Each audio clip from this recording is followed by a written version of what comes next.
Hello students, today I am going to give you Hindi description of chapter number 6, the Browning version, that is prescribed in class 11th English book Hornbill.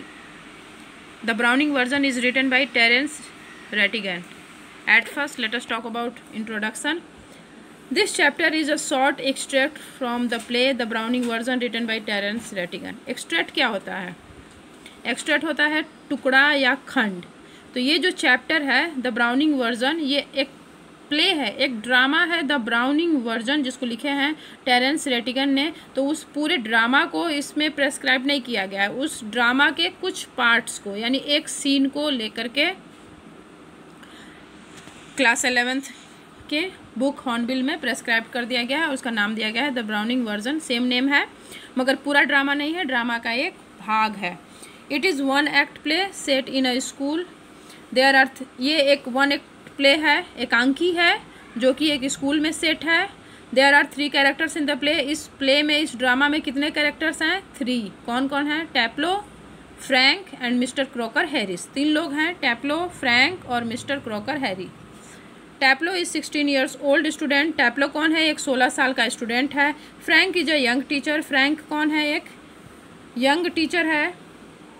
And Mister Crocker Harris is a middle aged school master. और Mister Crocker Harris कौन है? Middle age यानी 40 साल से ऊपर के, और मतलब 50 के लगभग के एक, ये भी स्कूल मास्टर हैं, टीचर हैं. Taplow has arrived in the school to do extra work for mister Crocker Harris. Taplow क्यों आया है? स्कूल आया है वो एक्स्ट्रा वर्क करने के लिए. किसके लिए? मिस्टर क्रॉकर हैरिस, जो कि उसके टीचर हैं, उन्होंने उसको एक्स्ट्रा वर्क करने के लिए बुलाया है, क्योंकि एक दिन वो स्कूल नहीं आया था. He meets Frank and they both engage in a conversation. और वहाँ पे मिस्टर क्रॉकर हैरिस से अभी वो नहीं मिल पाता है. उन्होंने बुलाया होता है अपने घर पे, मगर वो अभी अपने घर पे नहीं है, वो कहीं गए होते हैं. और वहाँ पे क्रॉकर हैरिस से मिलने के लिए फ्रैंक आया होता है, वो भी एक टीचर है. तो उससे वो लड़का टैप्लो मिलता है और दोनों बातें करते हैं. While Taplow waits for Mister Harris, later enters Millie, Mister Crocker Harris who talks to Taplow. और अभी चूंकि ये दोनों जब बात कर रहे होते हैं, तभी मिली, जो कि जो मिसेस क्रॉकर हैरिस हैं, यानी मिस्टर क्रॉकर हैरिस की पत्नी है, वो वहाँ पे आती हैं और वो टैप्लो से बात करती हैं. ये तो हो गया इंट्रोडक्शन. अब summary. The scene is set in a school where Taplow arrives to do extra work. इस ड्रामा का सीन कहाँ पे सेट है? एक स्कूल में, जहाँ पे टैप्लो आता है एक्स्ट्रा वर्क करने के लिए. टैप्लो जो 16 ईयर्स ओल्ड स्टूडेंट है. On the last day for mister Crocker Harris. और ये स्कूल का लास्ट डे होता है. As he missed 1 day before. School का लास्ट डे होता है, फिर भी वो एक्स्ट्रा वर्क करने के लिए आता है, क्योंकि इससे पहले वो एक दिन स्कूल मिस किया था.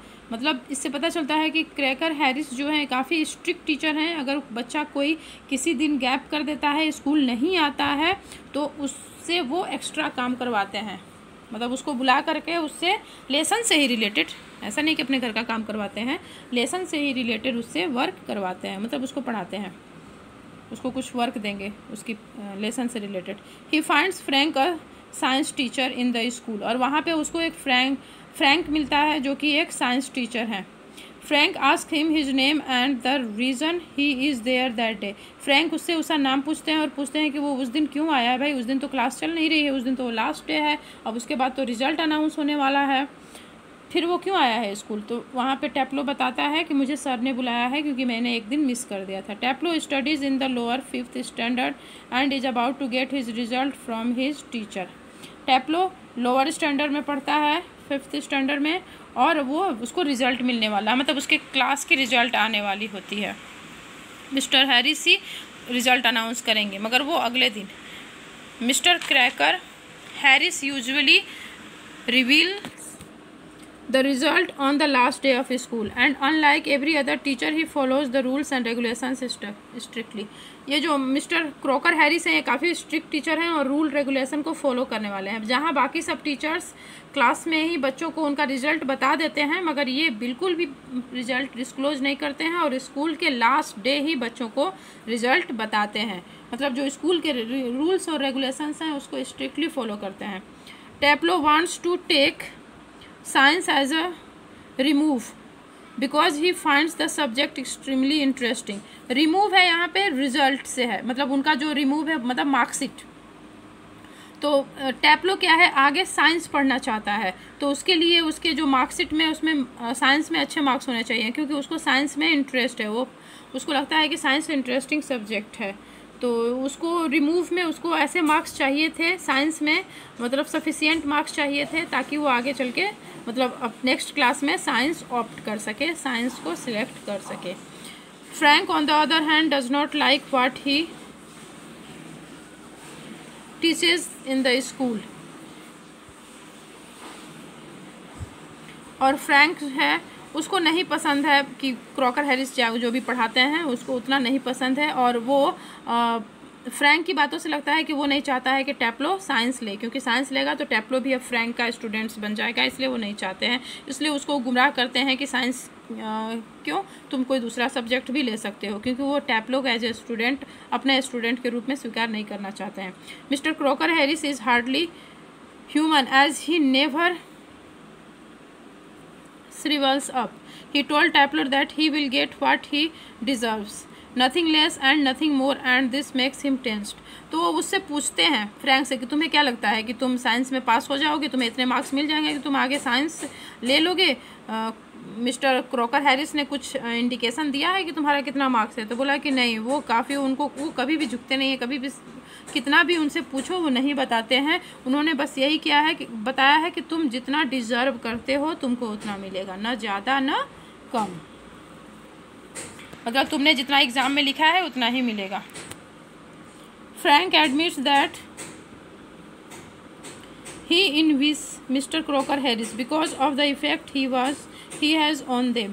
फ्रैंक बोलता है कि वो मिस्टर क्रॉकर हैरिस से जलता है क्योंकि उनका काफ़ी इफ़ेक्ट है, क्योंकि वो टैप्लो को थोड़ा गुमराह करने की कोशिश करता है, मगर वो टैप्लो से कुछ इस तरह से बुलवाना चाहता है कि टैप्लो क्रॉकर हैरिस की कुछ बुराई करे, मगर कितना भी स्ट्रिक्ट है क्रॉकर हैरिस, मगर फिर भी टैप्लो उनकी बुराई नहीं करता है। जबकि फ्रैंक है साइंस टीचर, वो काफ़ी उसको एक तरह से उसको मोटिवेट करता है कि कुछ क्रॉकर हैरिस के बारे में कुछ बोलो, कुछ नेगेटिव बात बोलो, मगर टैप्लो उनके बारे में नेगेटिव बात बिल्कुल नहीं बोलता है। बोलता है कि भले वो स्ट्रिक्ट हैं मगर वो बुरे टीचर बिल्कुल नहीं हैं, वो काफ़ी स्ट्रिक्ट हैं मगर रूल रेगुलेशन फॉलो करते हैं, वो कम मार्क्स भी नहीं देंगे और ज़्यादा भी नहीं देंगे, जितना मैं लिखा हूँ उतना ही वो देंगे। तो इस हिसाब से वो ऐसे कोई बुरे टीचर नहीं है, वो मारते पीटते नहीं हैं, ऐसा नहीं है कि हमें मार करके हमको रुलाने में उनको मज़ा आता है, वो बुरे नेचर के बिल्कुल नहीं है,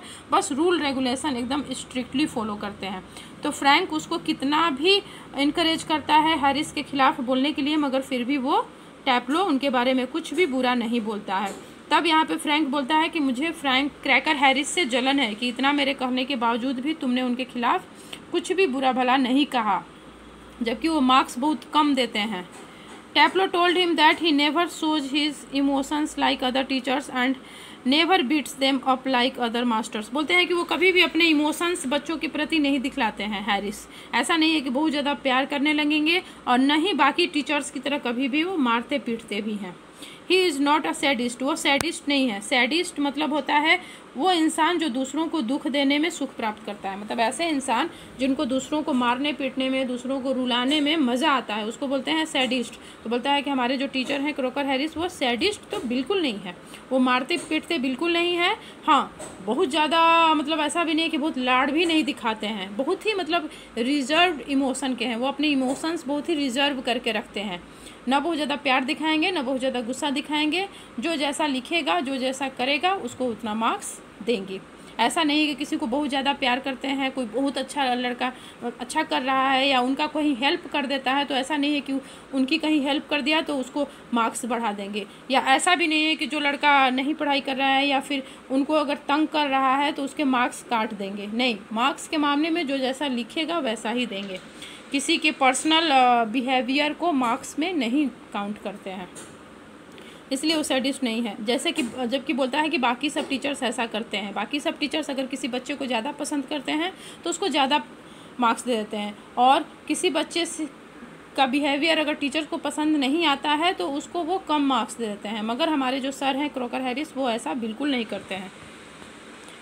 as they deeply engage in a conversation Millie enters and comes with a shopping bag. ये जब लोग बात कर रहे थे, क्रोकर हैरिस के घर के पास ही बात कर रहे थे, तभी क्रोकर हैरिस की जो वाइफ है मिली, वो आती है और उसके हाथ में शॉपिंग बैग्स है। She gives Taplow a prescription and instruct him to purchase medicine for her from the chemist. और जब उसको पता चलता है कि टैप्लो उनके हस्बैंड से मिलने के लिए आया है, तो वो एक प्रेस्क्रिप्शन, मेडिसिन का प्रेस्क्रिप्शन है, मतलब मेडिसिन का जो एक पर्ची होता है ना, जिसमें मेडिसिन लिखे रहते हैं डॉक्टर के द्वारा, तो वो उसको पकड़ा देती है और बोलती है कि तुम बगल के केमिस्ट शॉप से, केमिस्ट की शॉप होती है जहाँ मेडिसिन मिलती हैं, केमिस्ट शॉप यानी मेडिसिन वाली शॉप, तो वहाँ से तुम मेडिसिन खरीद के ले आओ। टैप्लो मना करता है कि अगर इसी बीच सर आ जाएंगे और मुझे नहीं पाएंगे तो गुस्सा होंगे, क्योंकि वो मुझे बुलाए थे। तो बोलती है कोई बात नहीं, सर आएंगे तो मैं उनको बता दूंगी कि मैंने तुमको भेजा है। If her husband arrives earlier she will take the blame. बोलते हैं कि अगर उनके हस्बैंड अगर आ जाते हैं तो वो सारा ब्लेम खुद पे ले लेगी कि मैंने टैप्लो को भेजा है। Taplow follows and goes away to do the job. और टैप्लो चला जाता है केमिस्ट शॉप पे मिली की दवाइयाँ लाने के लिए। और यहाँ पे ये ड्रामा एंड हो जाता है। ये ड्रामा एक्चुअली बैड टीचर और गुड टीचर के ऊपर है कि टीचर को कैसा होना चाहिए। टीचर को ऐसा होना चाहिए एकदम से, मतलब कि बच्चा का बिहेवियर जो भी हो, मगर वो अगर वो याद करके अच्छे से, अगर क्लास में, अगर एग्ज़ाम में अच्छे से लिखा है तो उसके पूरे मार्क्स मिलने चाहिए।